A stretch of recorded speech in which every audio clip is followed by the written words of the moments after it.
ഓമനക്കുട്ടനെ പറ്റി മോളുടെ അഭിപ്രായം എന്താ? നല്ല പോലെ ഭക്ഷണം കഴിക്കും. മമ്മി പറയാനും അങ്ങേര് കഴിക്കാനും. നല്ല മിതമായ സംസാരം. ഒരു ഓമനക്കുട്ടൻ തന്നെയാ.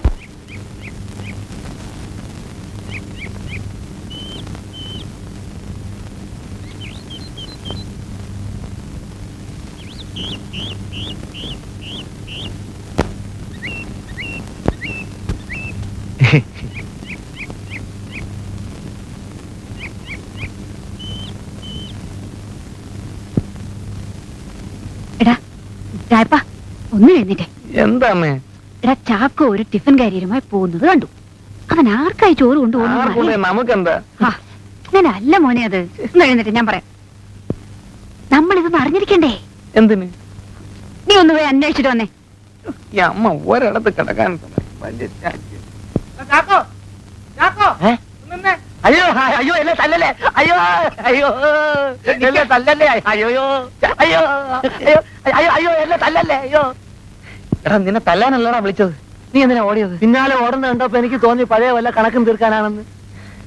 നീ എങ്ങോട്ട് വന്നു? ബാങ്കിൽ. എന്തിന്? അത് കൊച്ചമ്മ പറഞ്ഞിട്ട്. ഈ ടിഫിൻ കയറിൽ എന്തോ ചോറ്. ആർക്ക്? ഓമനക്കുട്ടൻ സാറിന്. ഓഹോ, ഇപ്പൊ അവിടുന്ന് ചോറ് കൊണ്ടുവന്നല്ലേ?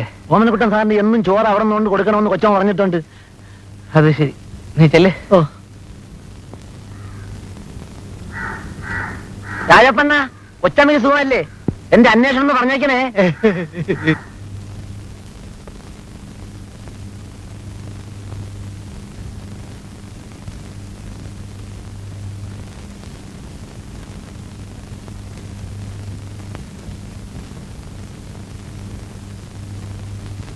അല്ല, കഴിക്കുന്നില്ലേ? ആ, കഴിക്കണം. നിങ്ങൾ ആഹാരം കഴിച്ചോ? വേണമെങ്കിൽ നമുക്ക് ഷെയർ ചെയ്യാം. വേണ്ട വേണ്ട. ഒരാള് സ്നേഹാദരോടെ പ്രത്യേകമായി കൊടുത്തയക്കുന്ന ഭക്ഷണം ഷെയർ ചെയ്യാൻ പാടില്ല. അത് സാറിന് മാത്രമായി കൊടുത്തയച്ചാണ് ഞാൻ വേണേ കമ്പനിക്ക് കൂട്ടിരിക്കാം. പറഞ്ഞോ. ആ,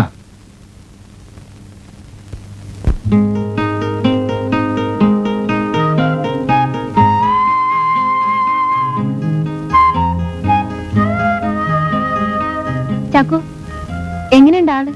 എങ്ങനെയുണ്ടെന്ന് ചോദിക്കാനുണ്ടോ? ഓമന കുട്ടനല്ലേ? നിന്നോട് വല്ലതും സംസാരിച്ചു? അതെങ്ങനെയാ സംസാരിക്കുന്നേ?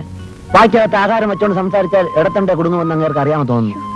ഇവന്റെ ഒരു നോക്ക്. ദേ, ആ പാത്രം ഞാൻ കഴുകി വെച്ചോളാം. അത് വേണ്ട, കൈയോടെ ഞാൻ കഴുകിക്കോളാം. ദേ വെള്ളത്തിൽ കാണിച്ചാലുണ്ടല്ലോ. ഇവിടുന്ന് ആരാ ആഹാരം എടുത്തു തന്നെ? കുഞ്ഞ്. അപ്പൊ തിരിച്ചു വരുമ്പോ പാത്രം എന്നെ തന്നെ ഏൽപ്പിക്കണം. ഇങ്ങട്. ഇന്നെന്നല്ല, എന്നും. മനസ്സിലായോ? അയ്യേ, കേട്ടിട്ട് എനിക്കൊന്ന് ഛർദ്ദിക്കാൻ വരുന്നു. ഇത് നല്ല കൂത്ത്. ആഹാരം കൊടുത്തയക്കുന്ന മഹേശ്വരി അമ്മയ്ക്ക് ഛർദി വരുന്നില്ല, അത് കഴിക്കുന്ന ഓമനക്കുട്ടന് ഛർദി വരുന്നില്ല, പിന്നെ നിങ്ങൾക്ക് മാത്രം എന്തിനാ ഈ ഛർദി വരുന്നത്? എന്ന് പറഞ്ഞാൽ എന്റെ മെമ്പറെ, നിങ്ങളൊന്ന് ആലോചിച്ച് നോക്കിയേ. ലോകത്ത് എവിടെയെങ്കിലും കേട്ടരുള്ളതാണോ ഇത്? സോഷ്യലിസം എന്നൊക്കെ പറഞ്ഞാൽ ഇതാണെന്ന് ഞാൻ ഇപ്പോഴാണ് മനസ്സിലാക്കുന്നത്. തങ്കമണി കുഞ്ഞുമേ, നിങ്ങൾ കിടന്ന് ബഹളം വെച്ചിട്ട് കാര്യമില്ല. എന്തെങ്കിലും ഒരു കാര്യം മനസ്സിൽ കാണാതെ മഹേശ്വരി അമ്മ പച്ച വെള്ളം കൊടുക്കുവോ ആർക്കെങ്കിലും? അല്ല, നിങ്ങൾ ബന്ധുക്കളാണല്ലോ, അറിയാമല്ലോ. എന്ന് വെച്ചാ ഓമനക്കുട്ടന് ഇപ്പൊ അവർ ആഹാരം അങ്ങോട്ട് കൊണ്ട് കൊടുക്കും. കുറച്ച് കഴിയുമ്പോ ഓമനക്കുട്ടൻ വീട്ടിൽ വന്നിരുന്ന് ഉണ്ട് തുടങ്ങും. പിന്നെ ഓമനക്കുട്ടൻ വീട്ടിൽ തന്നെ ഊണ് കഴിച്ചങ്ങ് ഉറക്കോ ആകും. എന്തോ മെമ്പറെ പറയുന്നത്? ഓമനക്കുട്ടനെ കൊണ്ട് അവരുടെ മകളെ കല്യാണം കഴിപ്പിക്കാനുള്ള ശ്രമമാണിത്. മഹേശ്വരി അമ്മ ആരാ കക്ഷിയെന്ന് അമ്മക്കറിയാൻ പാടില്ലേ? ഓഹോ, അത് ശരി. ആഹാ, അപ്പൊ നിങ്ങൾക്ക് ഈ ബുദ്ധി ഇതുവരെ പോയില്ല. ആദ്യത്തെ ദിവസം ചോറ് കൊണ്ടുപോയപ്പോഴേ എനിക്ക് കാര്യം മനസ്സിലായി. പിന്നെ ഞാനൊന്നും ഉണ്ടായിരുന്ന എന്താന്ന് വെച്ചാല്, എനിക്ക് ആ മാനേജർ പയ്യനെ കൊണ്ട് അല്പം ലോൺ അനുവദിച്ചെടുക്കേണ്ട കാര്യമുണ്ട്. അപ്പൊ മഹേശ്വരി അമ്മയുടെ മരുമനായി കഴിഞ്ഞാല് എന്റെ പണി അല്പം കുറഞ്ഞു കിട്ടുമല്ലോ. എന്നാ ഞാനങ്ങോട്ട് ഇറങ്ങട്ടെ, പഞ്ചായത്ത് കൂടുന്ന ദിവസം ഇന്ന്.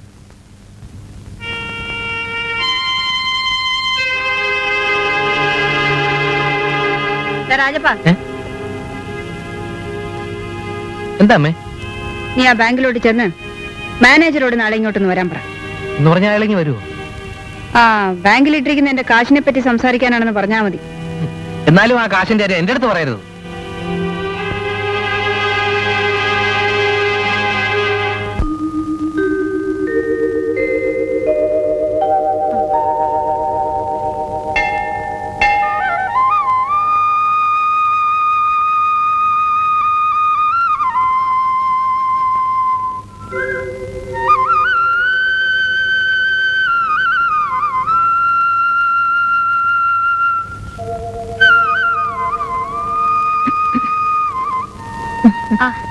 എന്താണ് അച്ഛനെ നേരത്തെ?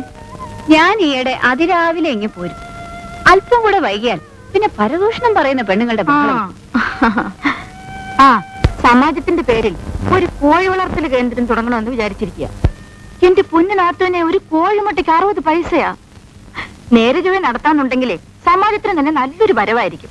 പിന്നെ ബാങ്കിൽ നിന്ന് ലോൺ കൂടെ കിട്ടുകയാണെങ്കിൽ നമ്മൾ ഉദ്ദേശിക്കുന്ന രീതിയിൽ കൊണ്ടുപോകാനും പറ്റും. അത് പറഞ്ഞപ്പോഴാണ് ഞാൻ ഓർത്തത്. ബാങ്ക് മാനേജറുടെ ഉച്ചക്കലത്തെ ഊണ് മഹേശ്വരിയുടെ വീട്ടിൽ നിന്നാ കൊണ്ടുപോകുന്നെന്ന് കേട്ടു. ഓ അതൊന്നും പറയണ്ട. നിങ്ങളെല്ലാം കൂടി എന്നെ സമാജം പ്രസിഡന്റ് ആക്കിയതിന്റെ കുഴപ്പമാ. വീട്ടിൽ വന്ന് ആഹാരം വേണോന്ന് പറഞ്ഞാൽ നമ്മൾ എന്ത് ചെയ്യും? ഓഹോ അങ്ങനെയാണോ? ആ വീട്ടിൽ വന്നപ്പോ ഞാൻ ആദ്യം കരുതി ബാങ്ക് സംബന്ധമായ കാര്യം പറയാനാണെന്ന്. ഹോട്ടലിൽ ആഹാരം കഴിച്ച് മടുത്തു. ഉച്ചയ്ക്ക് ഒരു നേരത്തെ ആഹാരം കൊടുത്തയക്കാൻ പോന്ന്. നമ്മൾ എന്ത് ചെയ്യും? ശുദ്ധനായതുകൊണ്ടാ. നാത്തൻ എങ്ങനെ അറിഞ്ഞു? രാമൻകുട്ടൻ അവിടെ വന്നിരുന്നോ? ഹേയ് വേറെ ആരോ പറഞ്ഞറിഞ്ഞതാ. കണ്ടോ നാത്തൂനെ? നമ്മുടെ നാട്ടിലെ ആൾക്കാരുടെ സ്വഭാവമേ ഒരു ജോലിയില്ല നടക്കുക. കണ്ടവന്റെ വീട്ടിലെ അടുക്കളയിൽ എന്തെരിയുന്നെന്നറിയാൻ. എനിക്ക് ആ വീഡിയോ ഒന്ന് കാണാൻ ഞാൻ വരട്ടെ.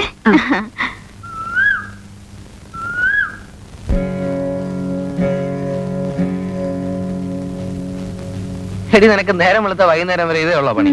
ചേട്ടൻ എന്ത് വേണം? നീ പോയി അമ്മയോട് പറ ബാങ്കിൽ നിന്ന് ഓമനക്കുട്ട സാധനം കൊണ്ടുവച്ചിട്ടുണ്ടെന്ന്. ചെല്ല് എടി അമ്മയുടെ ഒന്ന് പറഞ്ഞേക്കണേ, ദയവ് ചെയ്ത് എന്നെ ഉപദ്രവിക്കരുന്നു. ഇന്ന് ഉച്ചയ്ക്കേ ഉറങ്ങിയിട്ടില്ല, ഇപ്പോഴെങ്കിലും ഒന്ന് ഉറങ്ങട്ടെ.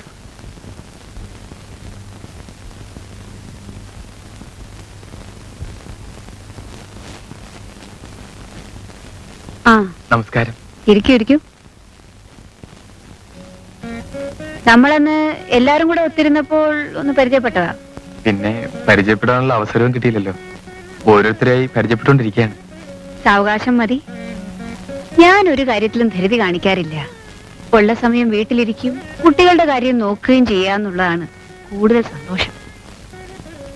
വീട്ടുകാര്യം നോക്കാതെ പൊതുക്കാര്യം നോക്കിയിട്ട് എന്ത് വിശേഷം? അതെ.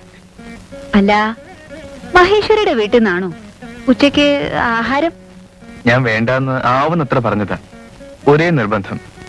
പിന്നെ എന്റെ വീട്ടിൽ പോയി അച്ഛനെയും അമ്മയെല്ലാം കണ്ടതുകൊണ്ട് മറുത്തു പറയാനും ഒരു ബുദ്ധിമുട്ട്. ഓഹോ, മഹേശ്വരി വീട്ടിൽ പോയിരുന്നോ? വീട്ടിലേക്കായിട്ടല്ല, അതുവഴി പോയപ്പോ കയറിയതാണ്.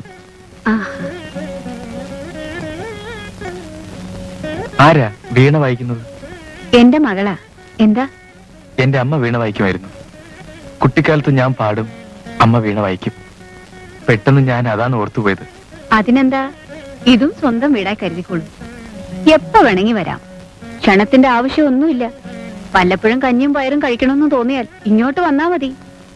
പിന്നെ ടിഫിൻ കാരിയറിലാക്കി കൊടുത്തയക്കാന്ന് വെച്ചാൽ വീടിനും ഹോട്ടലിനും തമ്മിൽ എന്താ വ്യത്യാസം അല്ലേ? അതെ.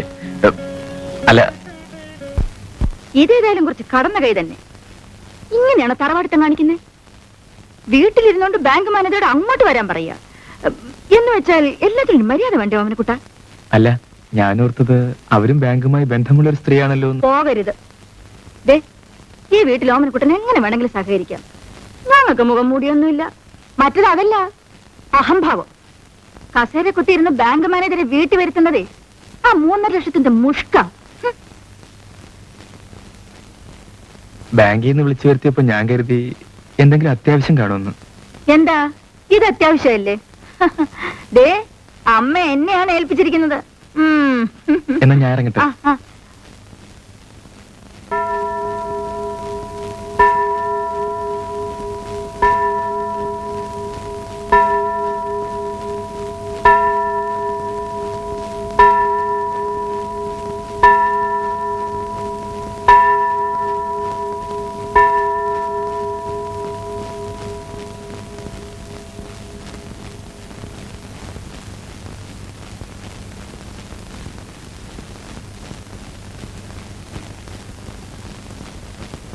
നമസ്കാരം അച്ചു.